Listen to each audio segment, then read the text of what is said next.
Hi everyone, thanks for joining myself, Mark C, and my co-host Mark H for today's Two Saints podcast show. How you doing, Mark? Yeah, I'm doing well, mate. It's funnily enough for an international week. It has been a fairly busy week. Because I was actually expecting to have a pretty quiet podcast.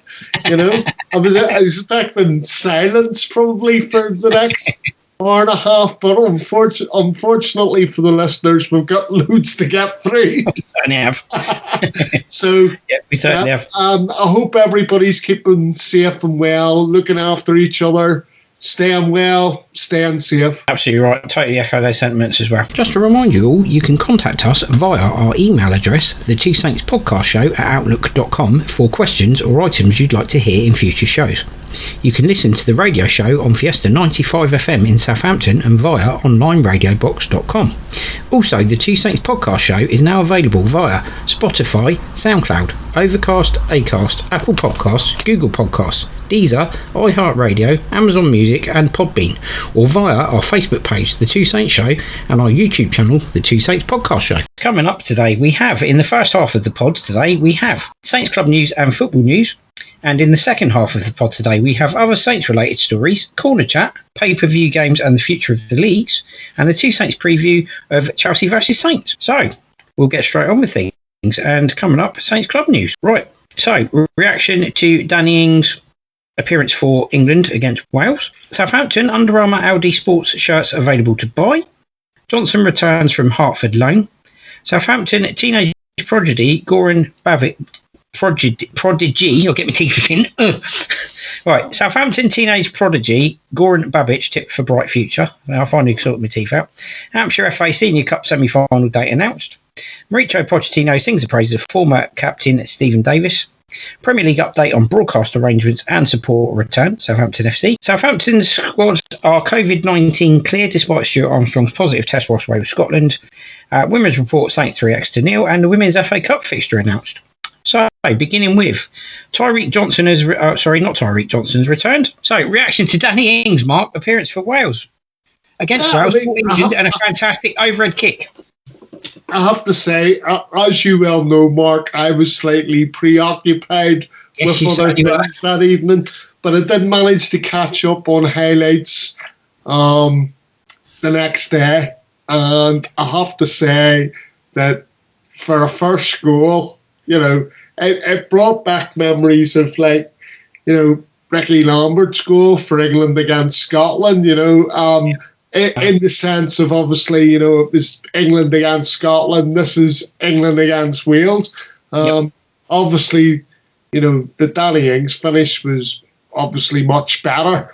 I mean, he couldn't have hit it any better, to be honest with you. I was surprised that he went for the overhead kick. But he took it with some aplomb, and obviously, you could see that he was highly delighted. I just mentioned briefly that another person that was highly delighted that evening, and he has shown the right sort of character for me for the wearing England shirt, and that's Conor Cody, who seems to love and thrive playing for England. So, actually. Yeah, Ings took his goal brilliantly, and Ward-Prowse came on towards the end and very nearly got on the score sheet as well, which would he did, mate. He did. I mean, the thing is I think both of them can sort of feel rather disappointed that neither of them featured in either the competitive games, and look, judging by Wednesday night's performance, you can't help but think, Danny Ings might have brought something a bit more to the party than what was there on the night. Similarly, James Ward-Prowse, I know we're going to, Grealish as well, but I don't want to get too wrapped up in the England thing. But I mean, both of them can feel aggrieved that neither of them made an appearance in both the competitive matches, even though they would have been pleased to get on the pitch against Wales. Well, in fairness, I looked at Harry Kane's performance against Denmark. To be fair, Danny Ings couldn't have done any worse. I mean, Harry Kane spent most of the game impersonating a blooming traffic cone, to be fair. I don't think Danny Ings could have done worse than that. At least you get a bit of movement from Danny Ings. Oh, Harry Kane was awful. I mean, he's not had a great start to the season either. And I think it's absolutely criminal that the most prolific clinical goal scorer in the Premier League at the moment, which is Danny Ings, can't even get a game. Ludicrous. 22 minutes in 3 games. Absolutely ludicrous. I think we'll find out that when... You know, I think I said this before, but we don't want to get too bogged down on England performances. But the thing is Gareth has done basically what successive managers has done ever since they've come to the England job. Initially, they pick a squad, and then they keep picking those core players within a squad. And one of the problems that England that's had through the generations, like I said to you, Mark, is when they've had the maverick players like the Tony Currys, the Stan Bowleses, the Frank Worthingtons, the Matt Letizes. Yep. You know, when they've had gifted players, you know, and even dare I say, and some of the listeners are going to think I'm swearing here, but Glenn Hoddle, I mean, okay, Glenn Hoddle got 50 caps. Yeah. But I just think if he had been playing in, say, the French national team or the Dutch national team, he would have got way more caps than what he got as well. And I just think England, you know, it's a team mentality, right? And I think Jack Grealish is going to suffer because he's the special talent at the minute. And I just think that when it comes to England, they don't pick their maverick players. Yeah, I mean, I looked at Letizia when he's at Saints, and I couldn't help thinking if you played for a different nation, Matt, you'd probably start every game. Yeah, 100%. So, yeah, unfortunately, I remember one time at the Dale because he was born, you know, in Guernsey. I was trying to convince him that he could play for any of the home nations. Yeah, absolutely. But he wasn't having it. He just wasn't having it. It's a bit like Ricky Lambert, you know, because Scouse, I thought to myself, I'm going to try my arm here. I goes, any Irish ancestry? Any Irish ancestry, Ricky? No. I said, forget about the Irish ancestry. Do you own a red centre by any chance? An Irish one? Well, in fairness, Mark, we were served quite well by a couple of Irish players over the years. I can think of a couple which bring to mind at least. Anyway. But, So, we move on to the next article. Southampton's original 2020-21 home, away, third and goalkeeper shirts, produced by Under Armour and featuring Audi Sports, are now available for fans to buy. You can pick up this season's Audi Sports shirt online or from the Saints stores at West Quay and St Mary's. You can get a great deal on an adult shirt at the reduced price of just £42, with youth sizes and shirt printing available too. Supporters can also pre-order the new kit featuring main club sponsor sportsbet.io online and in store. There we go. Right. Make that then. So basically, Mark, as I understand it, the new shirts with the betting sponsorship will be available in store before Christmas. But obviously, you can order them, like you said, online before that, and hopefully, you know, you get it well in advance of Christmas. The only other thing I was going to say to you was so I can say to the listeners, I bit the bullet and I actually went back and bought the shirts that I had originally bought. So just in you ended up paying less than you originally paid, didn't you, I think? Yeah, just in synopsis. So the shirts originally were £55, right? And with your 10% discount, that goes down to 50 quid, right? So you get that off, and then this time round, obviously I took them back, got a refund, so I got full refund, and this time round I thought to myself, £42, I'm saving myself 24 quid, right? I didn't have an option of not having an advertisement on there, which would have been what I would have wanted. But I weighed up the pros and cons, and I thought, do thought to myself, you know what? Even though LD Sports doesn't sponsor them anymore, I'd rather have that on the front of the shirt than a betting company. No, and I get your reasons for that as well. So I went back, bought them for 42 quid, bought all 3 shirts for 42 quid. And the good thing about that, Mark, was I saved myself £24. There you go. Not bad going, is it? No. Coming back.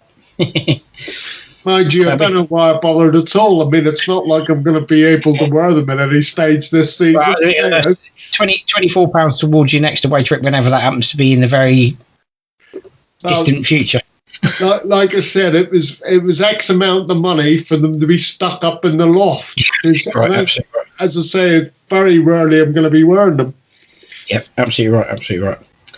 Right, so moving on to the next story, and there's been a little bit of activity with the youngsters in the academy, Mark, in the fact that we've had 1 returning from loan and 2 going out on loan. So Tyreek Johnson has returned from Hartford Athletic on. He was there on loan. He's obviously returned back to the Saints Academy to go back into the B team. And we've also had news that Jake Hesketh has joined Crawley Town on a season-long loan, and Josh Sims has joined Doncaster Rovers on a season-long loan. So 2 youngsters out and another 1 back in, Mark. Yeah, I mean, I suppose let's look at the Tyreek Johnson one, Mark. Yeah. I mean, the thing is and obviously Goran Babic took the right future as well. So there's actually 4 stories related to the B team. Yeah. Sorry. No, that's fine. That's fine. But just to cover the Tyreek Johnson story, I don't know where I am really. I mean, he goes over to America, he plays the season there, and then we get the announcement he's going to continue his development, quote unquote, in the Southampton B team. And I look at the age of him, and I sort of sit there and I think there are people who are younger than you, that are pushing further. Yeah. Is this just an exercise for basically you to go back into the B team and then maybe next season be loaned out or moved on? Because exactly. Or even failing that, come March time when the Americans go back to their training and their pre-season, all of a sudden Saints announce, Tyreek Johnson's going back to Hartford Athletic for the American season. Yeah, I wouldn't be surprised to see him go back there, to be fair, because part of me actually thought when I initially saw it, he's probably just come back because their season's finished. Maybe it is that. Don't know. It's a head scratcher though, isn't it? Well, it is a little bit, because I don't suppose Rally Jaedy's coming back because they're not playing football in the off season, Yeah, that's an interesting one. Strange. So, and then we move on to let's go with Jake Hesketh first. Yeah.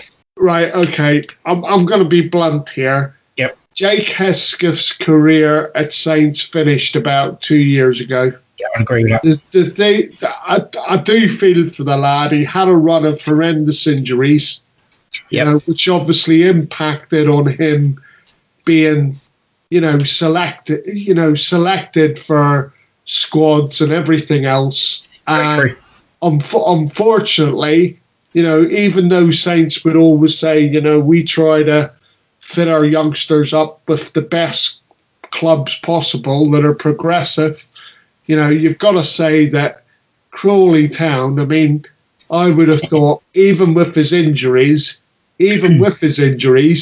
and the age he is, he's 24 now, I would have thought that he's better than Crawley Town, but who am I? Well, yeah. I was a little bit surprised by that. I really was. But yeah, I agree with you. I think his career was over a long time ago. Somebody whose career we thought as Saints wasn't over, Josh Sims, obviously joining Doncaster Rovers on loan. I'm disappointed, but I'm not completely surprised by that, Mark. I am absolutely baffled, mate. I'm going to be honest. I get that Bufel leaves the building, okay, and I'm going to tie it up for you. Yep. Bufel leaves the building, and in comes Theo Walcott, and you'd say, okay, replacement. Yep. But I in terms of you put subs on a bench, right? Yep. There's 7 subs. And to my mind, you put 7 subs on that bench to try and affect the outcome of a game of football. Yep. Right? And in terms of attacking ability and everything else, right, Josh Sims, to my mind, even currently now, even with Theo Walcott coming into the building, right, to my mind, Josh Sims is still an option to affect the outcome of a game from the bench, even if we're not starting him. I would absolutely agree with that. And I would say to Ralph, if you want to look at players you want to bring on with a few minutes to go to take a bit of pressure off your back four, watch what Josh Sims did at Anfield with Shane Long, because that took pressure off the Saints back four, and we even ended up going to Wembley as a result of it. Now, I'm not saying that Josh Sims should get picked on that game alone, but he demonstrated in that game exactly what he can do when he comes off the bench. 100%. And for me, he can still do that 100%. 100%. And he did the same thing when he came, if you remember the Tottenham game at St Mary's a couple of seasons ago, came off the bench at half-time when we were 1-0 down, and Tottenham should have been out of sight in that game at half-time. And he came on in the second half and helped Saints totally change the fortunes of that game. We ended up winning 2-1. I think it was a James Ward-Prowse free kick was the winner. And it brought the house down that day. I'll always remember that. Yeah, I was right behind that as well. Brilliant free kick. And the other thing I want to say, Mark, very quickly before we move on to young Goran, right, is, you know, when you see things like that with Josh Sims, right, and the question that you asked at the forum a few years back about is there a clear path, right, for any, because you have to be good enough, right? Let's be honest. A lot of the players currently, you know, within the B team, to my mind, aren't good enough. They get talked up, but they're not really good enough, right? Now, Josh Sims to me was one that I thought he's good enough, right? And he hasn't been given. The point I'm making is, you know, you asked the question, is there a clear pathway, right? I would say there isn't. Well, the thing is as well, you look at the number of appearances Will Smallbones had, you look at the number of appearances Josh Sims has had, and you're scratching your head, to be fair. Yeah, no, I know. But and the other thing to point out is, as well, is Josh Sims didn't take part in that 5-0 debacle. So you can understand, you know, you can maybe understand after the debacle that, you know, in terms of getting sort of Hesketh a loan deal, that's why he maybe ended up at Crawley Town. But yeah, I think you're probably right, to be fair. You know, and then we move on to Goran. And this is an interesting one for me because this isn't the club bigging them up, right? This isn't the club, you know, this isn't like the club bigging up Kane Ramsey. Right. This is, I think it's the Telegraph or the Times, isn't it? Yeah, this is it's reported by Tom Leach in Hampshire Live, but it actually came from. Let me just check the article just quickly. It actually came from The Guardian. Yeah, the Guardian newspaper, and I think they picked their top 20. I think it was. Top 20 next generation list. Yeah, players to watch, and the young Goran came out as obviously the Saints player to watch. So yeah, I'll watch with great interest. I know that initially he came, I believe, as an attacking player. And he has been moved into the midfield now. He's more of a sort of box-to-box midfield general, isn't he? Yeah, he's now considered to be a ball-winning central midfielder. He actually signed as a forward from Brentford in 2015. Correct, yeah. And I knew he'd signed from Brentford. But, yeah, I mean, again, all these things are subjective. It all depends how he develops over the next few years. I mean, obviously he's been earmarked at the minute, and something that did make me. There is something that made me chuckle about the article actually, and he's been in good form actually from the middle of the park. He's actually scored 2 goals in his opening 3 games, chipping in with goals against Arsenal and Crystal Palace. But what did make me laugh was Guardian's chief football writer David Hinter said, according to one Southampton Academy insider, Babic would kick his mother if she was playing. He loves to tackle and above all loves to win. Oh, what a brilliant line. He'd tackle his mother if she was playing. Mind you, mate, to be honest with you, if he's developing that quickly, the chances are he won't even get on the bench at our club. But yeah, I mean, I wish him well.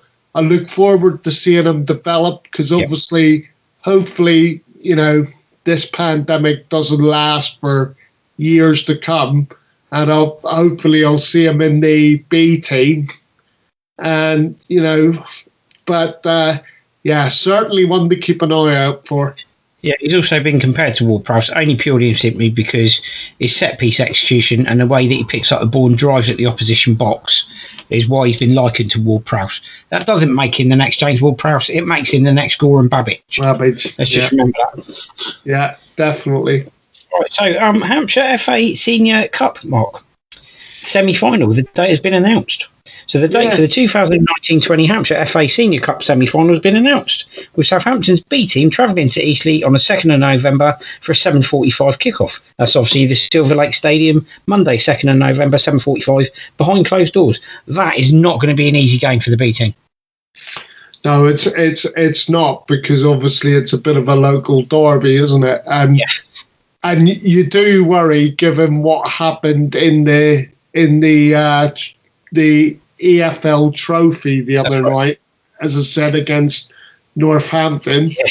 Defeat. You know, you just sort of hope that with it being Eastleigh, you know, they're on their mettle, they want to win a trophy. I mean, I was looking today, Mark, the good news is that because this was sort of suspended, you know, this Hampshire Cup, Senior Cup was suspended. Yep. The tournament got suspended because of COVID.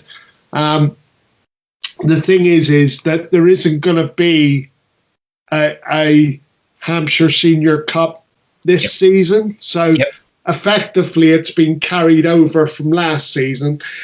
They're going to play the semi-final, the final, and then you hold the trophy until the end of the 2022 season. So effectively Saints will have it for... you know, a couple of years. Correct me if I'm wrong, Mark. Is this is the cup that Saints actually won, as well as the FA Cup and the Johnson's Paint Trophy, isn't it? Is that right? Correct. I thought it was. Yeah, I just thought I'd double check on that one. Obviously, anybody who knows their Saints history should know that, so I'm quite glad I remembered. Yeah. Right, anyway. So we're moving on to our next article. Mauricio Pochettino has sung the praises of former Southampton captain Stephen Davis and likened him to the likes of Andres Iniesta and Javi, no less.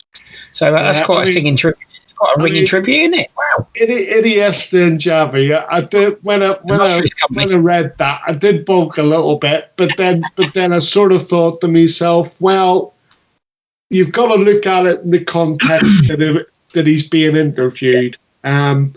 You know, Davo was just about to make his 120th. 121 now. And obviously now he's the record cap holder. Subsequently, he's now on 121. And obviously, you know, he's sort of praising him up. But I know you have an interesting sort of story to tell, because I know during his time, certainly at Saints, you know, he was well respected amongst his teammates. I mean, certainly somebody I think that you could still do with in the dressing room at the minute, because of the way he carries himself. You know, they've said that he's the consummate professional, but you can tell the story. Yeah, so Mauricio Pochettino said, I remember how the people loved Davo. We were in Catalonia during pre-season. We were doing a session in the afternoon in the room with a coach doing different things. Davo needed to go to the toilet. The moment he arrived back, we were all very serious. Then all the players and staff started to run towards him and start to celebrate. It was an unbelievable experience because it showed how the players loved him. I think how humble he is That's the most you can appreciate in a professional. He's a simple guy, a family guy, a good friend, and we feel very proud and lucky to have spent time with him. He's a big player and a big person. Obviously played 226 times for Saints, scored 14 goals between 2012 and 19, having joined from Rangers. And he actually returned to Ibrox in January 2019 on loan initially before he made the move permanent in May of that year. And none of us could deny in that move. He thoroughly deserved it and was a great player and a great servant to us when he was there, Mark. 100%. Fantastic player and a fantastic guy. All I would say in tribute to that is, I just basically want to turn around and say that he waived £500,000 in loyalty bonuses because he made the decision, rather than seeing out his contract, he said he wanted to go and play first team football at Rangers. So he lost out, I reckon, on somewhere between £500,000 and £1 million in loyalty bonus payments by not seeing out his contract. So he saved Saints money there, and he knew he was doing it as well. And then the other thing that I would say is his finest moment in a Saints shirt for me, although he led us out at Wembley, right? In the League Cup final. His finest moment for me in a Saints shirt was at White Hart Lane. Oh, absolutely. He scored the 2 goals. We're 1-0 down, and he scored those 2 goals fairly much in pretty quick succession. Went on and won that game at White Hart Lane. Yeah, and that, really for me, was his finest moment in a Saints shirt. Yeah, and to be fair, they were both really good goals. He took both of them brilliantly. So, he certainly deserves plaudits, and we certainly do miss him. Yeah. So, anyway, moving on. Following a meeting of shareholders, the Premier League confirmed that all fixtures until the end of October will continue to be made available for fans to watch live in the United Kingdom. Under the new arrangements, the current live match selections will remain in place and will be broadcast as normal. In addition, the 5 matches programme not already selected will be made available to supporters on a pay-per-view basis, accessed via BT Sport Box Office and Sky Sports Box Office platforms. This agreement will be regularly reviewed, obviously, in consultation with clubs and in line with any government guidance regarding the return of spectators to stadiums. Premier League and all clubs remain committed to the safe return of fans as soon as possible, with a statement reiterating football is not the same without supporters at matches. So, as a result of the update, 2 of Saints' upcoming matches have been chosen for pay-per-view broadcast. Those are the 17th of October, which is obviously today, Chelsea versus Southampton, 3 p.m. live on BT Sports Box Office. And the 1st of November, Aston Villa versus Southampton, 12 noon, live on Sky Sports Box Office. Or you can watch it on a stream. Anyway, moving on. So, anyway. Good save, Mark. Good save. Proud of you. There we go. Other viewing platforms are available. Yep. Moving swiftly on, sir. So, moving very swiftly.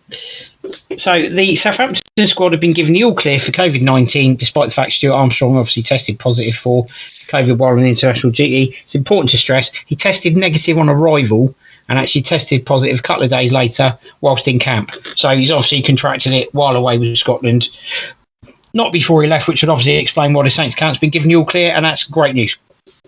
Yeah, and it was good to see, that they were wiping. I mean, I've seen some of the photographs where they were wiping down stuff, and obviously, it's good that everybody's coming back to a safe environment, because I'm sure that everybody connected with the club would have had at least concerns when Stuart tested positive. Yeah. I believe that he won't be available for the game today because he's still self-isolating, but right. Yeah, absolutely right. So he won't be available for the Chelsea game, unfortunately. So anyway, the important thing is they're all fit and healthy. Stuart's fit and healthy to the best of our knowledge, so he's obviously doing all right. He's not showing major symptoms, which is great. So anyway, we'll move on from there. And the women's report. So Saints 3-0. They keep winning, the women, Mark. They're making a bit of a habit of this, aren't they? So they've extended their unbeaten league run to 4 games following a comfortable 3-0 victory over Exeter City at the Snow Stadium. The opening goal came courtesy of a fine finish from Lucy Kendall, who slotted home calmly from close range following a superb run from Elisha Ware on 20 minutes. The standout players for Saints were Kelly Schnook, who obviously doubled the lead a couple of minutes into the second half. Yes. Rachel Panting obviously sealed the win for Saints with a touch of class. Rounded Exeter's Kiana Orchard before calm finish into the open net. The other standout players, obviously Millie Mott, as per usual, Ella Pusey, both standouts, and the long passing of Shannon Sivright, who's also, I believe, Mark, won the September goal of the month as well, which is fantastic. I was going to cover that next week, but seeing as you mentioned it now, yes. Well, next week we'll go into it in more detail. And it was richly deserved. I mean, all I would say is like the women are showing the men how it's done, mate. I mean, absolutely. You can talk about opposition and all the rest of it, but they're definitely showing them how. I mean, all I would say as well is I just want to make a special note about Rachel Panton scoring, because I know that she had an injury, and I believe it was towards the back end of the last season. Right. So for her to get on the score sheet again, and obviously it'll help with confidence and stuff like that. But I mean, the girls, I mean, women, I should say women, but the girls should be buzzing. They're probably buzzing at the minute, to be honest with you. I mean, they seem to have just picked up where they left off last season. And, the great thing, Mark, is like if they can get up through the divisions and get themselves into the Championship and then into the Premier League, I mean, people talk about the men's game, but I tell you what, the money in the women's game is taken off at the minute. Oh, absolutely. The amount of people from, foreign broadcasters that are coming over and they're streaming pictures of the women's Premier League games. And I do think in future, that they're going to thrive, because they're making, I mean, the funny thing is we all sit around talking about the men's game losing money because of COVID. Yep. COVID's going on, and the women's game's thriving in terms of TV revenue. Right. Yeah. And we're also seeing major stars from the World Cup come to these shores now. Absolutely. Yep, and we'll move on to the next story, which is still Southampton women. They've been drawn against Houston Athletic in the second qualifying round of the Vitality Women's FA Cup. Tickets are available ahead of the weekend's fixture, which is obviously on Sunday, 1 p.m. GMT, with a 1 p.m. kickoff, 18th October at Callaway Park. And obviously it'll be their first outing in this year's competition. So my question to you, Mark, is I know it's Saturday, and we're only a couple of nights to kick off. Sunday. But it's all, I know it's on the Sunday. Yeah. Right. But do you fancy it?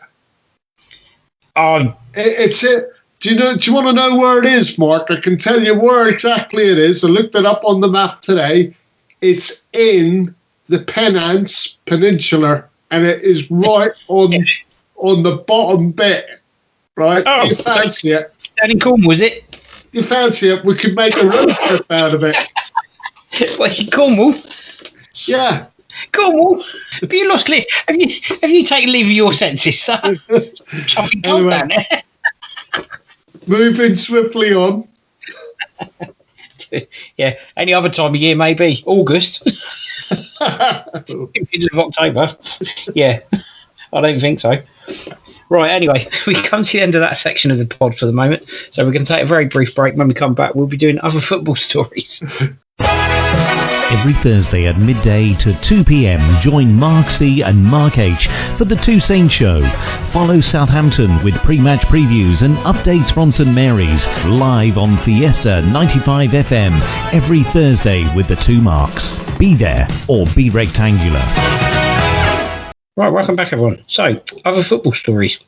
Games not selected for broadcast in October will be available to fans on a pay-per-view basis. So, games not selected for broadcast in October, there will be 5 fixtures per round not already picked to be shown live. They'll be available on BT Sport box office or Sky Sports box office, priced at $14.95. So, that's I'm not going to comment because, as you know, we're going to be talking about that later in the show. We are going to be talking about that later in the show. So we will miss that. We will paper over that one. Right, West Ham have signed Watford defender Craig Dawson on loan for the rest of the season with an option to buy, Mark. Right, so very quickly, mate, I did tell you that this was likely because I said the other after they're definitely before the window shuts. Yeah. Right. Before the window shuts, they will try to sign an attacker and a central defender. On both of those because they've also signed Saeed Benrahma on loan for the rest of the season as well. They have indeed. Stoke with an option to buy on that one too. And apparently it wasn't on loan. Apparently he's signed permanently, and it is going to be a fee, they reckon, of around 25 million. Oh, okay. Maybe a bit more. I think you may have seen a slightly more updated report than the one I saw. The one I saw. Yeah, no worries. But as I say, it's an interesting one. I mean, they've gone for experience with Craig Dawson. I think I've got to be honest, Mark. I think that signing was out of desperation. Really, it's a numbers thing. They needed a centre back. Craig Dawson has the relevant experience. Yeah. Having played for Watford and West Brom in the Premier League, right? Obviously, they're looking at the numbers. They knew they needed to bring in a centre back. They didn't get their first choice. Probably didn't even get their fifth choice. Yep. And and he's came in till the rest of on loan till the end of the season. But Benrahma, I mean, dynamite in the Championship. What I found interesting about that was they actually alluded to the fact that there were issues with his medical for West Ham, but they still put the deal through, which was an interesting one. Yeah, I mean, again, it might be that they've sort of sat there and they've thought, we want this forward, we want this attacker. Yep. Sometimes if you're desperate enough, you'll forego what might show up in the medical just to get it over the line. Yep. But all I would say is looking forward to seeing him in the Premier League because he, as I say, he was dynamite in the Championship. Yeah, whether he can recreate that form in the Premier League remains to be seen. But then what I would say is his attacking partner at Brentford, Ollie Watkins, has made a fairly explosive start himself. Oh, absolutely. Yeah, we missed a trick there, mate, I'll tell you. Deary me, did we? Right, anyway, we'll move on to the next story. Celtic and Rangers derby should go ahead despite house party fears, says Nicola Sturgeon. So despite the fears over house parties and pub closures, amid pub closures, she's actually said it should go ahead. I want these things to go ahead, and there's certainly no plans, as far as I'm aware, to cancel, she said. So I mean, she basically, I have to say there was a follow-up story today. Okay. She basically turned around and said, Mark, that the game should have been free to air so that you don't have the scenario, with people paying, going around the people's houses and stuff like that. Yep. In the current climate. And she said it should have been free so people could just sit at home and watch it at their leisure. And I have to say, I agree. Absolutely. Yeah, and we move on to another feel-good story, and this is really good because there's a little bit of extra on this as well now that we can flesh out with it. Queen's Birthday Honours. Marcus Rashford is to become an MBE, and if the Prime Minister or anybody else thought it was going to placate Marcus Rashford or he was going to go quiet, you're very sadly mistaken because he's trying to put pressure on them again to make sure that the scheme that he's been pushing for to be extended is extended over Christmas as well. So fair play to him for keep pushing on that one. They obviously thought giving him an MBE was going to keep him quiet or get him to go away a little bit. Well, I'm sorry, Boris and your cronies. Marcus Rashford's going nowhere. So fair play to Marcus Rashford. And full credit to his mum, who I believe he's given credit to, Mark. Yeah, he has. Credit to her, isn't he? He has. Bless her. Bringing up a young boy like that. Yeah. He... when the MBE was announced, he actually gave full credit to his mum. Yeah. And good on her. She's brought up a good one. I think it's a brilliant story, really, Mark. I mean, we've championed him on here for various things even before, the school dinners and everything like that. But what I was going to say is, given the backdrop of the likes of Mason Greenwood, Phil Foden, and Harry Kane, or not Harry Kane, Harry Maguire to a certain degree, it's nice to see that somebody's actually providing to be a positive role model. Absolutely right. Yeah, and as I say, he's not resting on his laurels, despite the fact he's got the MBE. He's still pushing them to try and extend it over Christmas, etc. as well. So absolutely fair play to him. And what a role model for younger players. If you wanted to hold somebody up and say to your younger players, that's what you should aspire to, absolutely follow his example at the moment. And let's hope he continues that and there isn't any bad press coming. Yeah, 100%. Right, so move on to the next story. Kevin De Bruyne believes that England have potential for major titles. He actually made this statement before we beat Belgium, so I'm not sure how he's feeling since then, but if you watch the Denmark game, he's probably thinking, I should have just kept quiet. People, the thing is Mark is just taking a very cynical approach like he normally does the international football. All I would say, and the reason why I highlighted the story, was because I believe that Kevin De Bruyne, given that he came over as a young person, 17 years of age, 18 years of age, and he was playing for Chelsea. It wasn't a successful period. He went back to the Bundesliga, and he ended up coming back again to Manchester City, right? And it's like I said to you, whether or not you agree with him or not, I think he's well placed to give his view as he sees it. Whether people agree with what he's saying or not, you can't say that he isn't well placed to give that opinion. Absolutely right. Yeah, I can't disagree with you there at all, Mark, to be fair. And I wouldn't on that point, to be fair, because I think it's a very valid point. Right. Graham Alexander. Salford City have sacked Graham Alexander and put Paul Scholes in charge. Salford City have sacked Graham Alexander and put ex-Manchester United player Paul Scholes in interim charge. Alexander, 49, led the club to promotion to the English Football League in the first season in 2018-19, leaves the club in 5th place in League Two, having gone unbeaten in the first 5 games this season. Resigned from his position, he was not able to operate as intended. This was Paul Scholes when he originally joined Oldham. So he resigned because he was not able to operate as intended. His only previous experience that was, and it was 31 days as boss of Oldham Athletic. So he didn't last very long, Paul Scholes, but he's now been appointed at Salford. I should think Graham Alexander's probably pretty disappointed with that. And despite the fact that Salford are unbeaten this season, they only drew at home to Tranmere, a side who had asked for the game to be called off due to the number of players that they had missing for coronavirus-related reasons. So not great, really.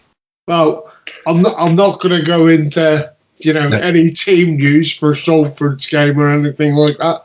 But suffice to say, Mark, Graham Alexander can feel very hard done by for me. Yeah. I mean, I just think it's a sign of Salford's frustration and ambition to get to where they want to be very, very quickly. Yeah. And certainly the Neville brothers, from the interviews that I've seen, they're adamant that Salford City, with the backing, are good enough to make being a championship side. And the thing is Graham Alexander's probably paid the price because they probably would have hoped to have gone up last season. I'm only looking at that in terms of investment. Yeah. But the thing is they're unbeaten. They're 5th in the league, right? Yep. You're only a certain number, we're not that far into the season. And they're sacking him. I can't believe that, but there you go. And as for his replacement, I mean, it's the owners probably trying to protect their investment, you would have thought. But to be fair, it's also interesting because obviously you've got him, David Beckham, the 2 Neville brothers, all owners of Salford, and Paul Scholes has now been put in charge as manager. bit of the old boys brigade kind of thing going on. I mean, all I would say, Mark, is obviously, I dare say Phil Neville's going to have a bit of input there as well, given his, the women's England team and all of that. Yeah, I don't think they'll be asking Gary for any input, though. No, but all I was going to say was that it baffles me that they've decided to go with Paul Scholes as the appointment, because he hasn't never really cut his teeth properly in management. And don't get me wrong, I mean, Scholes was a hell of a gifted player when he did, when he did play for England. But I'm Manchester United. But I just sit there and I think to myself, why didn't they just stick with Graham Alexander? I mean, I'm sure he would have got them promoted. This season. David Baldwin will leave his position as the EFL Chief Executive of the English Football League in 6 months. He only started the role in June, having spent 5 years with Premier League club Burnley. He's decided to depart because of personal reasons and the impact of the coronavirus pandemic on the EFL. The EFL says his exit is not linked to the recent Project Big Picture plans for a Premier League revamp, as Baldwin had already resolved to leave. Interesting one.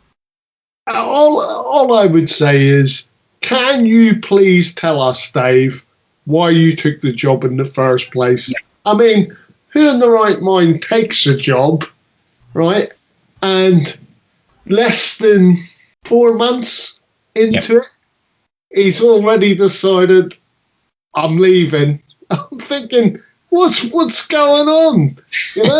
I'm thinking to myself, surely it's a bit of a step up for him as well. I mean, no disrespect to Burnley, and I'm sure they were paying him well. He did his 4 years there, right? And then he stepped, up to this, and you're sort of sitting there going, well, Dave, give it a good go, give it a good crack, see what you can do. All right, it's trying times, the COVID pandemic and everything else, but hopefully you can do some good for us.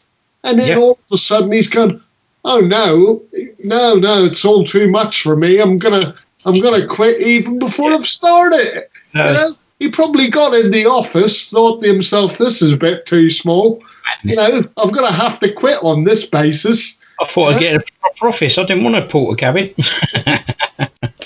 Mind you, it's a tough gig if they stick you in the basement. Well, I think to be fair, there are tougher gigs than that one, and I would certainly agree that the toughest gig's probably our next story, to be fair. And that is Macclesfield. So Macclesfield Town have been reformed and will now be known as Macclesfield FC, and will actually be appearing in the North West Counties League's Premier Division, which is step 9. So they've had to step down quite a way. And the reason they've actually survived is local businessman Robert Smethurst has purchased the assets of Macclesfield Town, intending to rebrand the club as Macclesfield FC and enter the North West Counties League next season. And the former Wales international Robbie Savage will join the club's board. So it's quite interesting, that one. And what's also interesting is the fact that Robbie Savage, and I love this is quite funny and tongue-in-cheek as well, Robbie Savage has said that in regards to that, he's actually their Z-lister, whereas Leyton Orient have got an A-lister in the fact that Ryan Reynolds, the Hollywood star, is involved with Leyton Orient. So Robbie Savage believes he's the Z-lister for Macclesfield. Anyway, the only thing I would say about that story, Mark, is, we spoke about this a few weeks ago on the pod, and it's good news for the people who supported Macclesfield Town. Yeah, don't get me wrong, and that's what's important. They've got someone to go and support on a Saturday afternoon, or a cold night, a cold Tuesday night, or whatever. And for that, we should all be grateful, and well done to them for. But it's kind of like I said to you, it is a little bit like a Phoenix club, because obviously they were refused entry into the National League, and they've had to go down to level 9, step 9. But that isn't as bad. On the flip side of that, and that isn't as bad as Bury AFC, who are the Phoenix club of Bury FC. That's right. They had to go down to level 10, step 10, sorry. Yeah, sure. And in relation to Robbie Savage, calling himself a Z-lister, I mean, Robbie Savage is the great exponent of bigging up Robbie Savage. I mean, but when I read the headline, I have to say, I did chuckle a bit myself because he was being slightly defacing towards himself. I mean, I do listen to him on the odd occasion on 606 and stuff like that there. And when he makes a meal of things, which happens quite regularly, to be fair, because he tends to do more of the presenting role these days, right? The thing I like about him is he's not pretentious. He can laugh at himself when he gets things wrong. So, but in summing up, good luck to the people of Macclesfield. The good thing is you've got a team to go and support, like the good folk of Bury. And that's what's important at the end of the day, Yeah, definitely. Right, we'll move on to the next story. Nathaniel Clyne has been re-signed by Crystal Palace from Liverpool. He was obviously made a free agent after leaving Liverpool in June, and he's been picked up by Crystal Palace, Mark. Yeah, again, good luck to him. He's suffered with injuries, obviously, the last while. He obviously, while he was at Liverpool, had a few horrendous injuries. The time at Bournemouth on loan didn't work out neither, right. Towards the end of his Liverpool contract. So, he's going home to where it all started, at Crystal Palace. That's right. And let's hope that they can rekindle, some of his former glories, because he's only 29 years of age. And the thing is, Mark, it's funny, I wish him well, because when he was charging, down the right-hand side, and you had Luke Shaw going down the left-hand side, he was definitely my more favoured marauding sort of fullback, I really like Nathaniel Clyne, and we got him for next to nothing from Crystal Palace. I think it was 2.5 or 2 million quid paid for him. That's not bad for an England under 21 international. No, not at all. Not at all. So all I would say is, Nathaniel, we wish you well. Definitely. Yeah, also we had news that Carlin Grant, the Huddersfield forward, has joined West Brom for £15 million. Yeah, I mean, I'm going to take what you said. All I would say is good luck to young Callum Grant, and hopefully, he can forge, a good career for himself playing for West Brom, and maybe, who knows, bang in the goals to keep them in the Premier League. But absolutely. One footnote for the Saints fans is at least that signing means Charlie Austin is closer to the trapdoor at the Hawthorns. I think he's got his own shed right at the back of the training ground somewhere at West Brom. He's definitely not anywhere near the first team. How can you sign for a club last summer, and potentially now with Callum Grant signing, it'll mean that he won't even merit a place on the bench now, Mark. I reckon Charlie got signed by West Brom on the sympathy vote. I reckon he managed to persuade him that he's a far better player than people at Saints thought he was. No, that's just you, Charlie. Anyway. Right, Premier League Chief Executive Richard Masters has used the example of a London Palladium event to make the case for fans returning to football. I'm glad he did, actually, because the London Palladium was absolutely rammed full for an evening with Arsene Wenger, but apparently football fans can't go and watch a game at a socially distanced stadium. Absolute joke. So I'm glad Richard Masters has actually highlighted it, to be fair.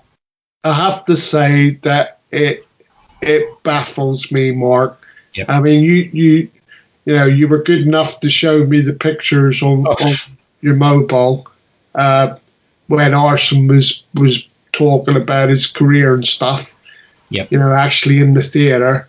And I mean, they were basically sat on each other's laps. There didn't seem to be any social distancing at all. Exactly, yeah. So, I mean, funny that you should bring the article up. The other thing that I was going to say to you was, in the conversation that they had last night, Martin Siemens and Toby Steele, with a section of the Saints supporters, they actually said that, you know, they're all good to go in terms of the COVID restrictions, and they are confident that they could host a game with 8,000 fans in the stadium.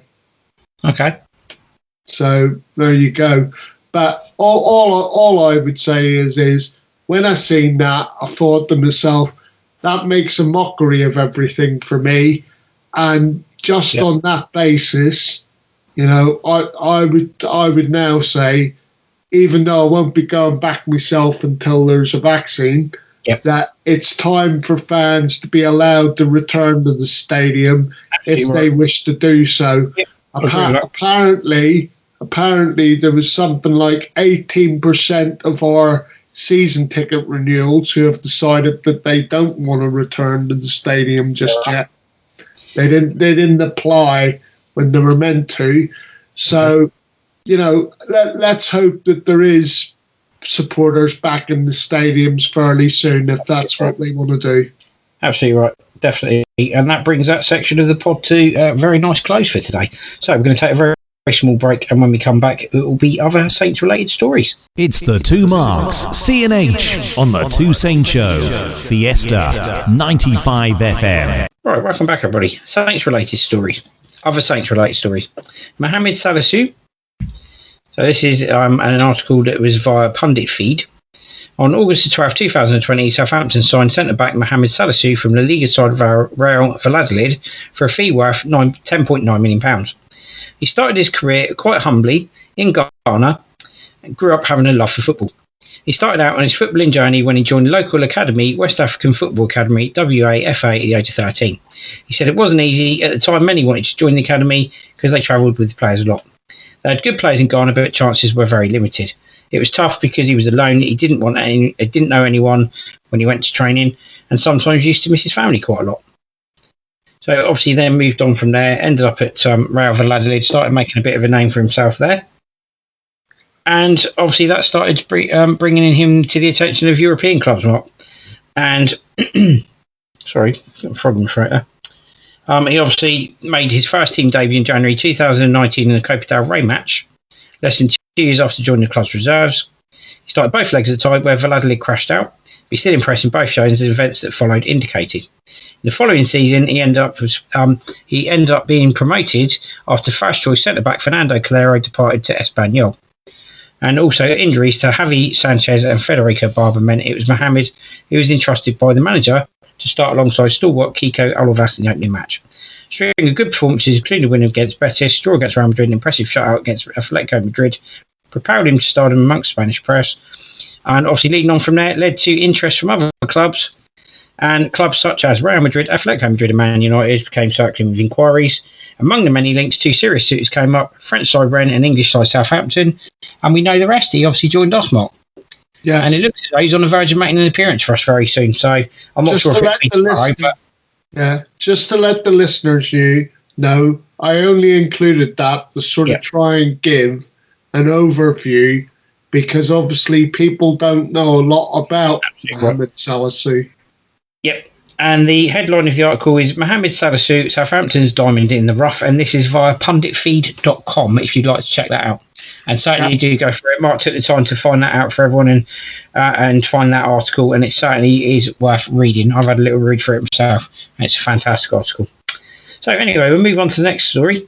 Southampton still hold big faith in Celtic Lone Star Mohamed Elyounoussi. I still think they only recruited him off the back of that Man City display in the Champions League, Mark. But anyway, off you go. Yeah, I mean, all I would say is he, you know, for me, Mark, right, there has to be a spark there, okay? And it's obvious that the Celtic fans adore him and he's doing great things for him. Yeah. But maybe maybe that's just his level. I mean, I'm only going on what I've seen, and the thing is apart from 20 minutes when he came on as a sub at the Emirates Stadium against Arsenal, right, which was probably his best 20 minutes in a Saints shirt, it hasn't happened in any way, shape, or form.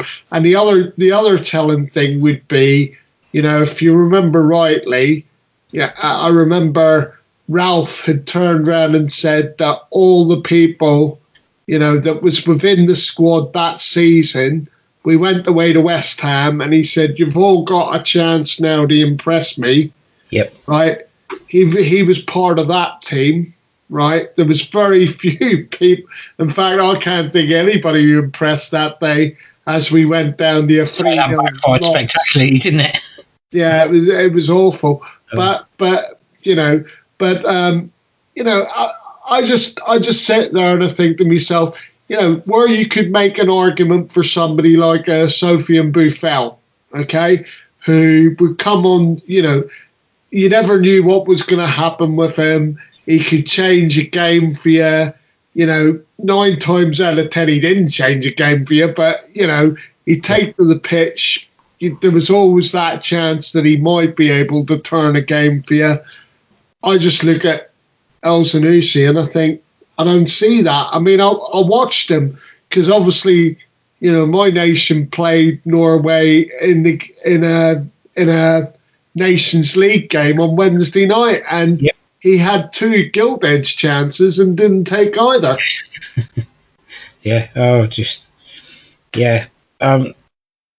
Just a nightmare, isn't it, really? So I think we'll move on to the next article as well, which is Angers boss Stéphane Moulin speaks out on Sofiane Boufal's move from Southampton. He basically said he didn't think it was going to go through. It went through. They were a little bit surprised by it. He feels that Sofiane's kind of back at home. Things didn't work out very well for him, and he thinks he's going to get the confidence and everything else and the support he deserves to actually thrive at Angers. So certainly wish you the best, Sofiane. You certainly showed flashes of a really good player in there. Certainly a lot more. You showed a lot more than Elyounoussi has, so I'm surprised the club keep faith with him. But a little bit sad to see you go. You never really lived up to the ability you quite clearly have, unfortunately, at the time at Saints. Although some poor managers probably didn't help you in that respect. It looks as though you were going to sort of get your chance under Ralph, which you did. Sad to see you go, but wish you all the best. Yeah, I think injuries played a little bit of their part last season as well, even though he was fully committed. I'll give him that. He was definitely fully committed last season. Absolutely. But I endorse everything you say, really, Mark. I wish him well. Yeah. He did have a few highlights for us that we've spoken about in the past. And, all I would say is that last season, he did knuckle down. He really did try to knuckle down. And it did make an impact. The fans will miss him to a degree. Absolutely. No, absolutely. And to be fair, he showed flashes of it again last season. And to be fair, when he did play, he made an impact. Yeah, and good luck to him because he's going back to where it all started for him. So hopefully, he can please the fans there. Everybody's happy. And of course, Saints got the wages off the wage bill. Yeah, and I hope it does work out for him. And I hope, especially for his international career, I hope he's able to prolong his international career. And obviously it works out for him and he gets more call-ups. Yeah. Best of luck, Sofiane. Thank you for your service to Saints. Thoroughly enjoyed watching you when you did play. I think a couple of highlights and a big standout one for me was that fantastic goal against Sunderland. Pulls it out of the air with one touch, buries it with a second, which was absolutely brilliant. And very mercurial, which summed him up brilliantly, to be fair. Anyway, we'll move on to the next story. And this was the fact that this was an interesting report because obviously Southampton signed Ibrahima Diallo for a fee of about 13 million, I think it was, roughly. But apparently, Saints apparently wanted Portuguese ace Hecker for £9 million, but apparently failed to meet the asking price. And he's 25 years old. I would think it's not a case of not meeting the asking price. It's more a case of Saints for 25. Ibrahima Diallo's 21, and he's going to cost a little bit more. Probably better to get the 21-year-old in, who's got a little bit of potential to develop. I'll be honest about this. Otherwise, it's a no-brainer, isn't it? I would say that Saints probably were interested because I do know that they spent a fair amount of time going to watch players at Braga, which is where he plays his football. But I'm like you, Mark. 25 years of age, £9 million. I don't think the fee was the issue. Although money, obviously, in this window's tight for Saints, you know. But I don't think it was the fee would have been the issue. I think more it was the fact that they looked at it. They, as you said, they thought Diallo was the better option because of the age, you know, and you know the age counted against this lad, you know. Yeah, absolutely right. And that actually brings us very nicely on to Ibrahima Diallo, actually. And he said that Ralph Hasenhüttl was key in his decision to actually move to Southampton. And he actually did say, to be very clear, at the beginning I wanted to stay at Brest because, quite simply, I'm not someone who makes decisions under the influence of emotion. And it was at the very end of the window. But I got to talk to Ralph Hasenhüttl. It's a very important thing in my choice. I had 2 questions I wanted answers to. Why do they want me? What's the project with me? When further quizzed about what arguments Hasenhüttl used to convince him, he said he has very good results. He makes the youngsters play. That was very important. His speech was very clear. He knows where he wants to go. I like the feeling he gave, his love for football, his drive to play attacking football. He made me feel like I wanted to move forward. Obviously, his compatriot Morgan Schneiderlin spent 7 seasons at Saints before moving to Man United. Yeah. After Schneiderlin is a model for him, the new Southampton signing stressed a model, I don't know. You think globally and you see the big transfers there that have been in recent years. It's a club that does not hesitate to sell its players if they reach a huge milestone, and if it can serve the club. We saw that with Sadio Mane transferred to Liverpool in 2016. So, all I would say on that article is it was brilliant up until the last few sentences. That's exactly what I thought. And then alarm bells started ringing in my head. Go, we've got another one. He's already thinking about jumping ship, and he hasn't even been 5 minutes. He ain't even played yet. Oh, mate, seriously. Yeah, I mean, where's it end? all I would say is in terms of him and in terms of Salisu, I can't wait to see both of them. I mean, I hope they're as good as they're sounding. You know, that's all I'll say. And I can't wait to get back to the stadium and watch them. Yeah, no, me too. I'm thoroughly looking forward to having that opportunity, which hopefully we won't have to wait too long for. So, yeah. Anyway, moving on to the last story in this section, which is relating to somebody we were linked with during the last window, and this was midfielder Joey Veerman, 21 years old, and emerged as one of the most prodigious talents within the Eredivisie. After joining Heerenveen from Volendam last season, he was a regular at Volendam from 17 years old, which is quite interesting, I think. But according to Saints international scout P.A. Buter has confirmed interest in him. He said the club have obviously been watching him. He's not yet good enough defensively. The pace is still a bit too low and the switch could be better. He's Premier League worthy on the ball, but without the ball he still has to take a number of steps. So he did reveal that Southampton were beaten by PSV to the signing of Toulouse midfielder Ibrahima Sangare, a deal that surprised those on the south coast. And he actually did say that they had that deal done. All I want to say about that really, Mark, is the reason why I included the article is it's clear that Joey Veerman is basically, he's being earmarked by Saints, and whether it's a move in 6 months or a year or 2 years' time, because at the moment it's about his development over in Holland, but I'm expecting Saints to make a move for him at some stage, because Pierre Veerman wouldn't be coming out and saying what he said. You know, this is one of Saints' chief scouts, so he wouldn't be coming out and saying what he said if the club aren't still holding an interest in the player. You're right. No, absolutely right. Totally agree with you there. Right, and that brings that section of today's pod to an end very brilliantly. Well done, Mark. And the content's great. out as always. Right, so we'll take a very small break, and when we come back from that, it will be Corner Chats, pay-per-view games, and the future of the leagues. Project Big Picture. So we'll be back very shortly. The Two Saints Show here on Fiesta FM. Tune in every Thursday, 12 till 2 for informative football chat and great tunes. Right, welcome back, everybody. The Two Saints Corner Chat for today. So, pay-per-view games and the future of the leagues, Project Big Picture. Now, we obviously both know, Mark, that Project Big Picture has been unanimously rejected by all 20 Premier League clubs, and also off the back of that, League One and League Two have just rejected a 50 million bailout offer from the Premier League, basically told them to shove it. So totally understandable on that one.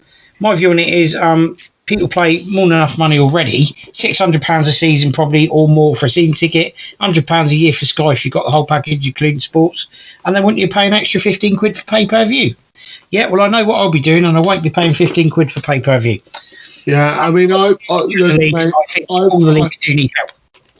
I back up entirely what you're saying. I mean, there was somebody who put up a post that if you were paying for Sky Sports, paying for BT, and paying for Amazon Prime, that's right, right? Because Amazon Prime comes into it as well, that's right? If you're paying for all three of those services, plus you're paying additional money for the pay-per-view games, it worked out at round about £2,200 a season. Yeah, exactly. Yeah.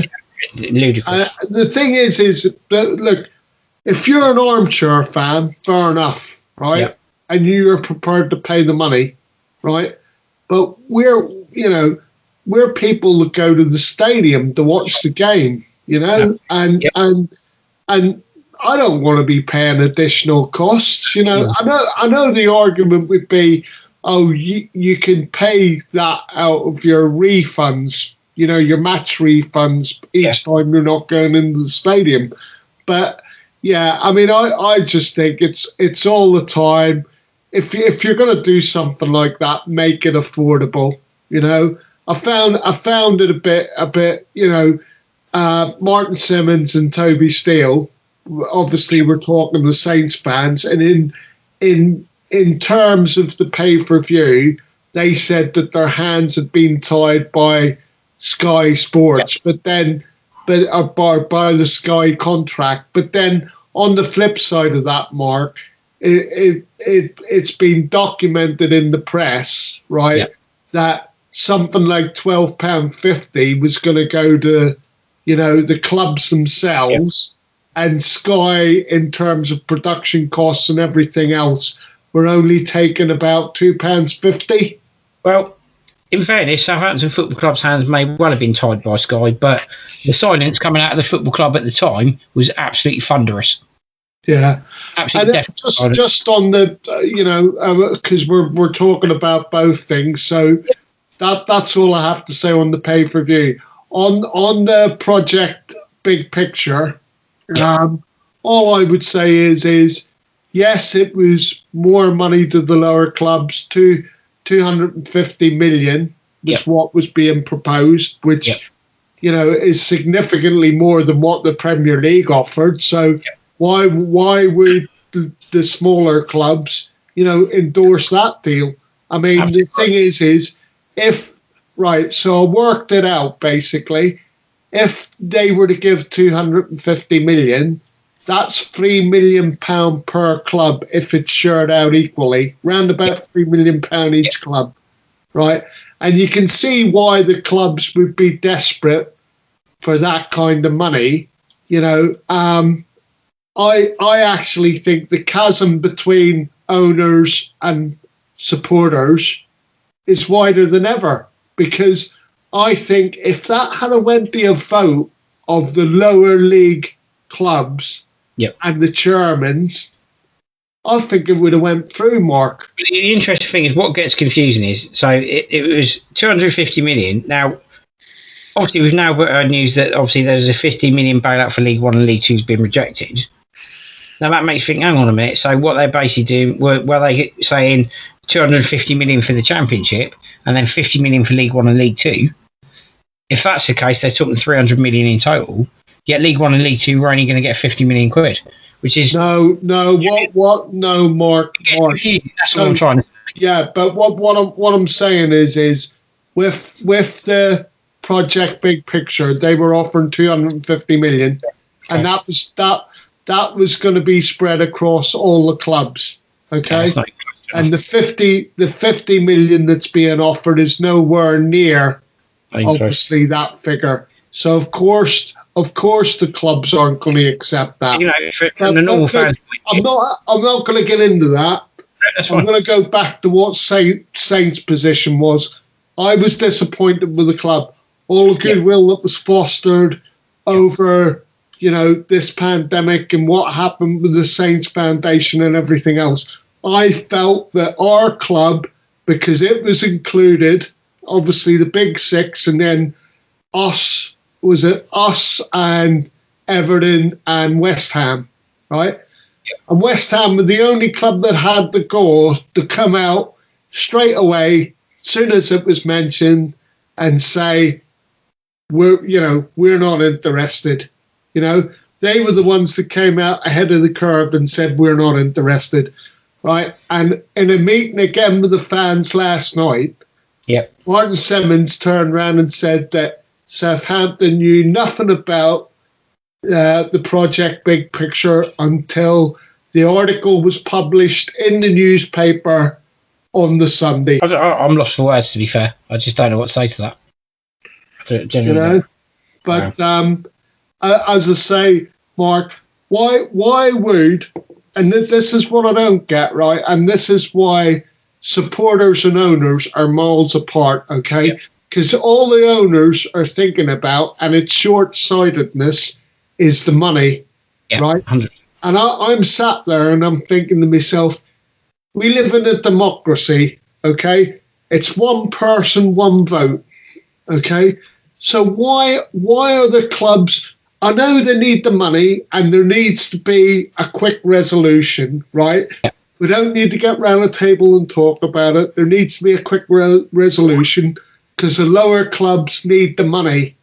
But what I would say is this to you, is why would they want to give away all that power to the Big Six? And the other thing is as well, is the reduction of 2 clubs allows the bigger clubs to have a longer pre-season, to go around the world and do all these lucrative friendlies in foreign countries.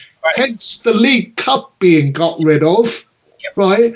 The suggestion is that it allows them to extend the Champions League or go and play lucrative friendlies around Europe.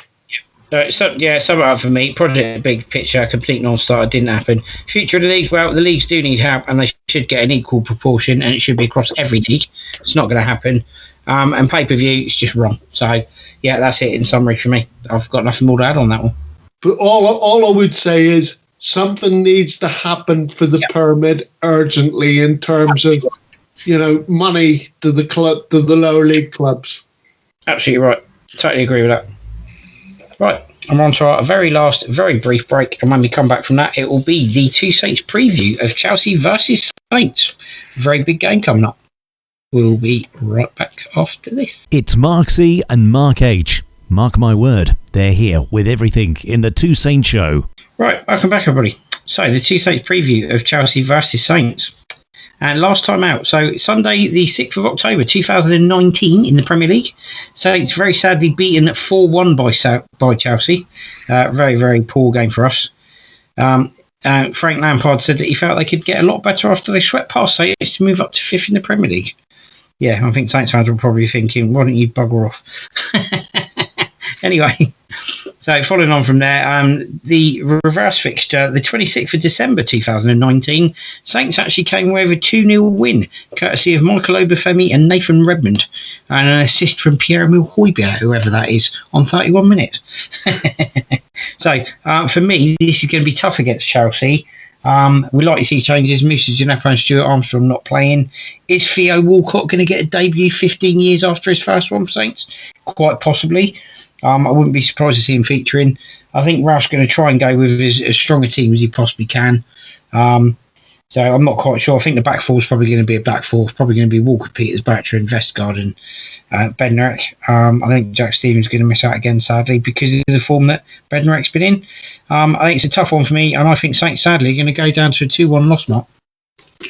Right. So basically, Adams will score for a change.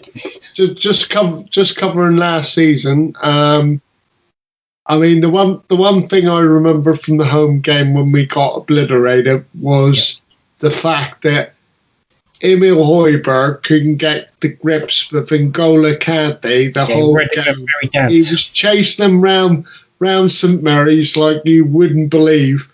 Anyway, and in relation to the 2-0 win at Stamford Bridge, obviously it was famed for that goal that was reminiscent of, all the passes. Yep. And basically it was reminiscent of the goal against Liverpool in 82, I think it was. Fantastic. And Nathan Redmond obviously finished it off. Yep. I seem to remember that Stuart Armstrong was quite key in that game as well.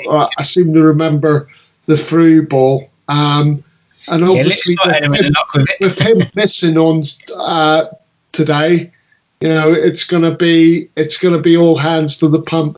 I think they've got to try and approach it in the same way they did last season, Mark. I think the thing is the quick counter attack for me is going to be key. I was hoping that Salisu would be fit for this one because I want to see Salisu and Bednarek at the back, to be honest. Yep, but I'm going to go for an optimistic 1-1. Cool. Okay. Yeah, I think the biggest issue as well is also. But the thing is, I've probably been suckered in again, like I normally am, where, the thing is Chelsea are in not the best run of form. And, every time Saints are doing well and another team's in a bad run of form and we're thinking, 3 points, definitely. But it won't be that. We all know it won't be that. But I'm holding out for a 1-1 today. However, there are also 5 very good reasons that it won't be very easy at Chelsea. And those 5 reasons are Edouard Mendy from Rennes for 26 million, Kai Havertz from Bayer Leverkusen for 72 million, Ben Chilwell for 45 million from Leicester, Timo Werner from RB Leipzig for 47 million, and Hakim Ziyech for 36 million from Ajax. That's 5 reasons Saints aren't going to find it easy.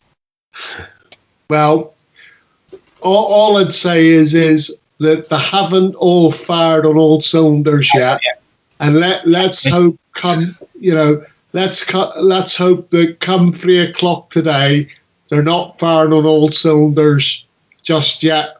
And hopefully next week will be when they start firing on all cylinders. Well, part of me is also hoping that Timo Werner's a bit of a romantic and doesn't get all, just gets a bit doughy-eyed and a bit dewy-eyed seeing Ralph again and just forgets his shooting boots for the afternoon. Danny Ings he had a very good relationship. He's got to start. Danny Ings has got to start. Well, he's not playing for England, so there's a good chance of him getting a start, to be fair. Yeah. He didn't start last season, so let's hope he starts this season at Chelsea. Right. And Shay Adams, please take your shooting boots with you. For me, 2-1 for me, and obviously Mark's gone with a 1-1. So that I think that pretty much sums up the 2 Saints preview of Saints versus Chelsea. And come on, you Reds on that one. And I think that also will bring us to the end of today's 2 Saints podcast show. So thanks for joining myself, Mark C, and my co-host, Mark H. It's goodbye from me. It's goodbye from me. And as I say every week, look after each other until next week. Thanks for taking the trouble to listen or to download the pod. And we'll be back with you next week. And in the meantime, as I say, keep safe, keep well, and all the best. Absolutely right. And as Mark says, please join us again next week when the 2 Saints go marching in again. Bye for now. Bye.